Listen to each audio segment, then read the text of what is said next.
I don't think there's been a single year in the Switch's life where we've known the portfolio going in. Like, usually we know a couple of games, but then the rest of the announcements get sprinkled out throughout the year, and they release months after they're revealed. And that's very, very normal, and that's probably what's going to happen this year in 2024.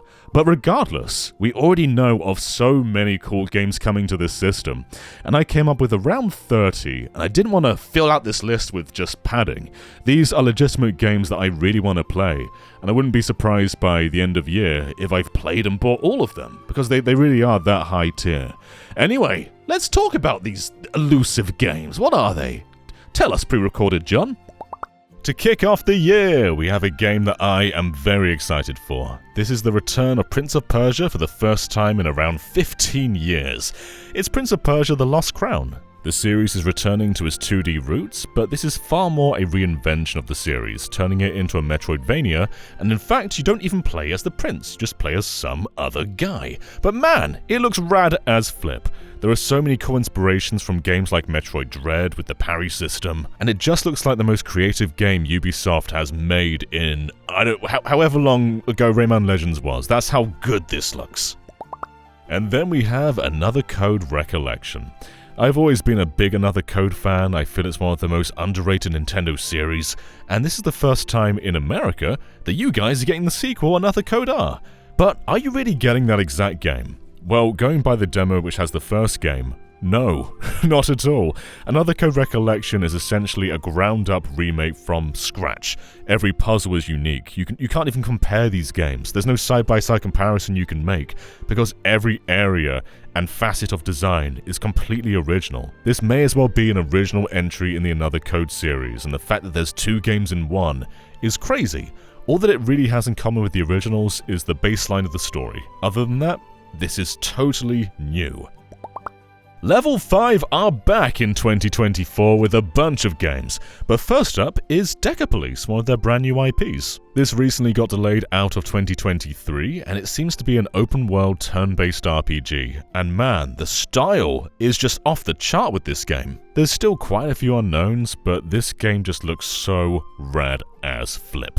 And speaking of level 5, we've also got the return of Fantasy Life with Fantasy Life I. The original was a really cool 3DS hidden gem, and it's so cool seeing that handheld legacy live on with the Switch. Everything you loved about the original seems to be here. All those dozens and dozens of classes, a structured story, and just the will to do what you want with your little fantasy life. And while you can still tell it originates from a 3DS foundation, I think the visuals still look really good. And still on the level 5 train is Inazuma 11 Victory Road. This game was announced like 8 years ago, and it's finally coming. There's a beta coming out in just a few months, you can play the game for yourself. But this is a wild sports anime game with so many crazy flares and just stuff that you wouldn't usually find in football. The Wii game is still very active online, so you know this game has a very active community that will support it for years and years and years. And hopefully, it's been worth the very, very long wait. Alright, we're done with level 5. I am lying to you. This is Megaton Musashi Wired, which is also releasing this year. A crazy, over-the-top mech game. Do I know what's going on here? No, but there's lots of numbers and battles and giant things and screaming anime people, and I think it looks pretty good. Is it weird to think that the Mario vs. Donkey Kong series has been missing for nearly 10 years now? Well, it has, but it's finally back, and it's returning to the original entry, which was also a successor to DK94, being one of the best games of all time. Now, while I don't hold this exact game to quite that standard, it's still a very, very good game, and I quite like the art style of this remake as well. It's a very cool puzzle platformer, bringing Pauline back for Mario to rescue from Donkey Kong just like the original arcade game, and if it's as good as the original, then it's something that I'll quite highly recommend. Princess Peach has her own game again for the first time in 18 years.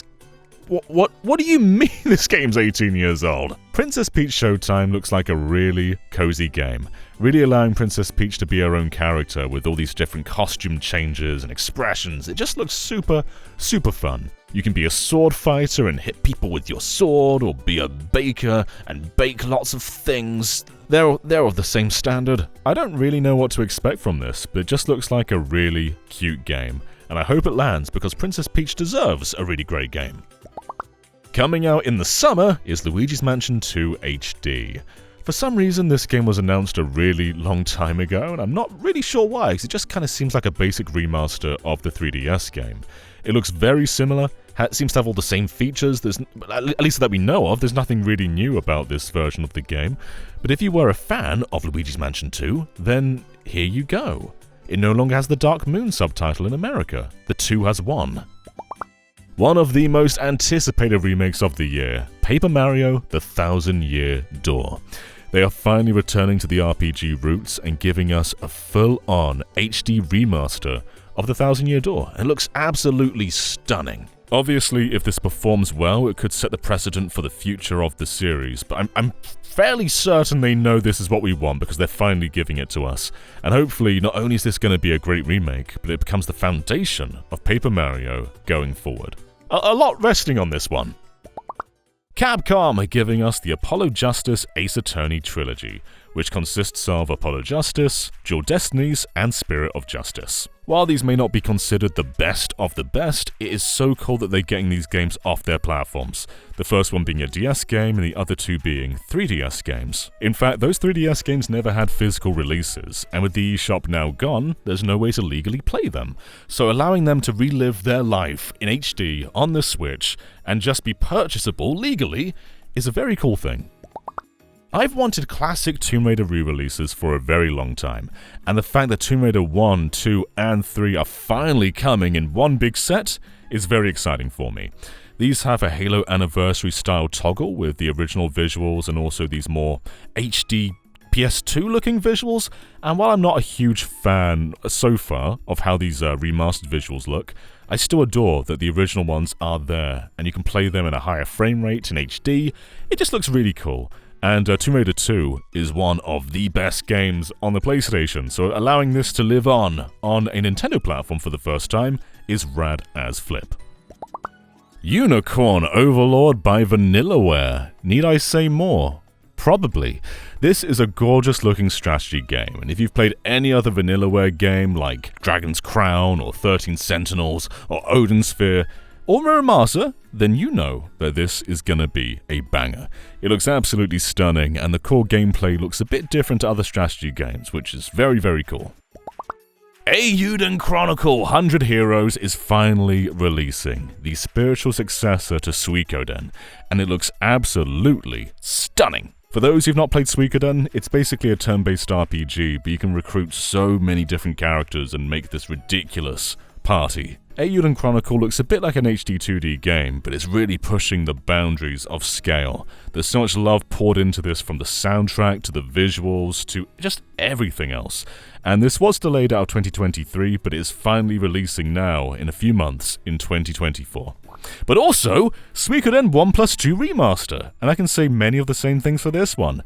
This was releasing in 2023, but got pushed out to 2024, and this may be one of the best looking remasters of a sprite-based game. It's retaining the original look without really just piling on more and more and more, but it's presenting it in 16:9 with new backgrounds, new elements, and new sound effects, just making it look a little bit more pristine, but respecting that original look and vision. And I really can't wait for this one. And what's even cooler is if you don't want all that new stuff, you can turn it off and just play the original looking 4x3 Suikoden 1 and 2. Dragon Quest III HD 2D had a trailer in May of 2021, and it looked majestic. I'd never seen anything as beautiful as this. And since then, nothing has happened. They've barely said a thing. They've not shown this game again. I need it in my life. And I feel like it's releasing soon. If it's not, then I will have to sacrifice you, viewer, because I want this game very badly. It looks stunning. I want it in my hands. In my hands, viewer! Hollow Knight Silksong. Last time we saw this was in an Xbox E3 presentation, when they said everything in that presentation was launching within 12 months. And 12 months passed, and Hollow Knight Silksong did not release. However, that must mean it can't be very far away. And come on, 2024. This is the year of Silksong. In fact, I played this game back in, I want to say 2019? And it felt like it was nearly done back then, so I don't know what they've been doing all this time. They've just been crafting the perfect game just behind the scenes, but it's coming! It's coming soon! I think this is just the games in limbo segment, but Metal Slug Tactics has also been in a bit of a ditch for a while. It looks beautiful. This just seems to be the perfect Metal Slug spin-off. And just like Dragon Quest III HD 2D, I think it was revealed back in 2021. And I think it was meant to release that year, and then 2022, and then 2023. And I don't think they've said anything about 2024. But it's gotta be soon, right? It looks so good! Come on, release it now. I know you want to. You can do it. We believe in you. Rift of the Necrodancer. This studio doesn't miss. Crypt was great, Cadence of Hyrule was outstanding, and this game may be the most promising so far. It's got elements of Guitar Hero, elements of Punch-Out, elements of Rhythm Heaven, and it's just merging them all into one with this beautiful aesthetic. And I really can't wait to get my hands on this one. I think this might be one of my most anticipated games of the year, in fact. Mina the Hollower from Yacht Club, the developers of Shovel Knight. This is a gorgeous looking Game Boy Color-esque game, and I know a lot of us are yearning for that sort of traditional style Zelda with an overworld and dungeons, and this feels like it sort of came out of that Link's Awakening era, but with a style all its own, more of a gothic flair to it, and I really can't wait to give this one a go. Loco Motive looks like an absolutely brilliant time. There's a demo on Steam right now for those who want to check this game out, but the pixel art is just next level. This is probably one of the best looking games coming out in 2024. And if you are a fan of point and clicks like Monkey Island, I think this is really going to resonate with you. The entire game takes place on a train, and you play as one of 3 people who are the suspects. So you've got to sort of go around and prove your innocence while investigating the real murderer. Contra, Operation Galuga. Now, every now and then, Contra likes to do a thing where it makes a game that's barely Contra at all. Whether it's a bird's-eye view game or a third-person game, that isn't what we want. All we want, really, is a hectic side-scroller with bullets flying everywhere, and you being the most powerful thing on screen, but also vulnerable to a single hit. That's all we really want from Contra, and that's what this seems to be. This is coming to us from WayForward, who also made Contra 4 on the DS, and that game was a banger, so I'm really looking forward to this one. Speaking of WayForward, Shantae Advance, a missing game from the GBA era. They're going back to their original code and finishing it off and releasing it with limited run on a Game Boy Advance cartridge. You can buy this game on the GBA and play a missing piece of Game Boy Advance history. But of course, it's also coming to modern platforms as well. I believe GBA is coming first, but later on you can play it on the Switch, and it is coming this year. And it looks so cool. There's definitely elements of the Switch port which seem to be more advanced than what GBA could do, like higher res character portraits, but if you are playing this on the GBA, then of course you get a lot more 32-bit looking stuff going on. So you get a choice between a cleaner version and a more authentic version. That's really cool. The Plucky Squire, co-developed by James Turner, who you may know as a guy who worked on Pokemon. Many of the Gen 8 Pokemon designs came from this guy. And he's making his own indie game, The Plucky Squire, and it looks so good. You can go between these 2D styles in a storybook and then pop out into a full 3D world. So you're going between these sort of grab bag, whatever you want it to be, 2D segments, and then more of a 3D platformer-esque style in the real world. And it just looks so cool. This game's always looked cool. From the moment they showed a trailer, I knew I wanted it. And they keep showing more, but I don't want to see more. I just want to play the game. No more. Just give it to us. Okay? And Penny's Big Breakaway from the developers of Sonic Mania. This game looks rad as all flip. These guys relish in-game feel, and it shows. Because of course the general game design of Penny's Big Breakaway looks good, but the added layer of momentum and pulling off all these crazy jumps that you shouldn't be able to do but can pull off because it allows you to, is what's really going to give this another layer of depth. Splatoon 3 Side Order was confirmed a while ago, and just personally speaking, I adored Splatoon 3 single player, but the multiplayer felt a bit, been there, done that. I played a bunch of 1 and 2s, I played a bit of 3s, but I kind of fell off. But I'm always up for more single player action, especially if it's in the vein of Octo Expansion, which is one of the best DLCs I've ever touched. So yeah, I'm very eager to play more Splatoon 3, and there seems to be a lot of differences to this over usual Splatoon single player. That's always very exciting. Tomba, or Tombi, depending on where you are in the world, is finally coming back, and I never expected this game to get a re-release. It's one of the gems of the PlayStation, and it's very hard to come by these days given how high in demand it is. But Limited Run had a brilliant showcase earlier in the year, and in fact the next few games are going to be from that showcase. But yeah, it's so cool that they are finally releasing such a cult classic 2D platformer from that era. It wasn't really respected in its time, but as the years went on, people really came to love Tomba. But let's just go through the other games. The Gex Trilogy is coming back. I'm going to echo a lot of what I said about Tomba. Gex, I never thought would come back. Now, Gex obviously isn't as rare or highly regarded as Tomba, but this freaking lizard is going to make it into the modern era, and I think he deserves a little bit of open-armed energy. So come here, Gex. But more exciting than any of those, for me at least, is Clock Tower. Clock Tower is finally releasing in the West. They are officially localizing it. And for those who don't know what Clock Tower is, it's basically the grandfather of survival horror. Without this, we wouldn't have had games like Resident Evil and Silent Hill. It's a very important game, and it's so cool that they are not only remastering it, but localizing it as well. So there's a lot riding on this one. It's a very important game for history, and I've personally only dabbled in a fan translation years ago. So to play the full thing from beginning to end with this official, professional translation, very exciting stuff. And then there's RZ and the Jewel of Faramore. And, disregard everything else. This is the coolest game of the year. This is a CDI-inspired game. How many of those do we get?